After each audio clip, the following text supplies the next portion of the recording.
ज़बान व बयान के हवाले से आज मैं आपको ये बताने वाला हूँ कि अक्सर हम लोग तहरीर में गलती करते हैं, तो उस गलती को दूर करने जा रहा हूँ मैं।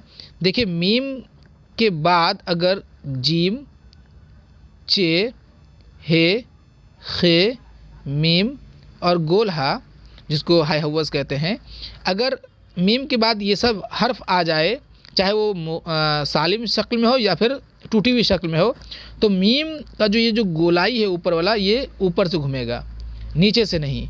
जैसे आप देखिए एक लफ्ज़ मुहम्मद, तो मुहम्मद जो है वो इस तरह से बनता है। देखिए ये जो मीम का मुंह जो है, सिरा जो है वो ऊपर से घुमा है, ना कि वो इस तरह से है। देखिए अगर आप इस तरह से लिखते तो ये गलत है, समझ रहे चीज़ तो मोहम्मद जो है वो आप इस तरह से लिखेंगे। मतलब अगर मीम के बाद जीम, चे, हे, खे, मीम या गोल है आ जाए, तो मीम का जो गोल सिरा जो है वो ऊपर से घूमेगा। जहन में रखिए कि कहाँ से घूमेगा, वो ऊपर से घूमेगा।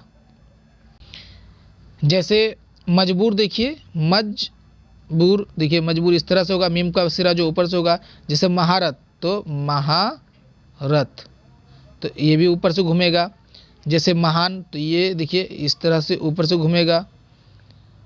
अब जैसे मुमताज़, देखिए तो मीम का सिरा ऊपर से गया, ये नीचे से घूमेगा और ये ऊपर चला जाएगा, मुमताज़।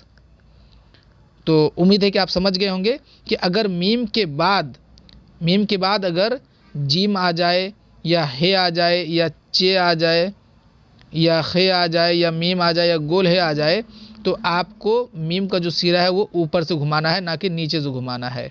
ये जहन में रखें, ये अक्सर तालिब इल्म गलत कर जाते हैं।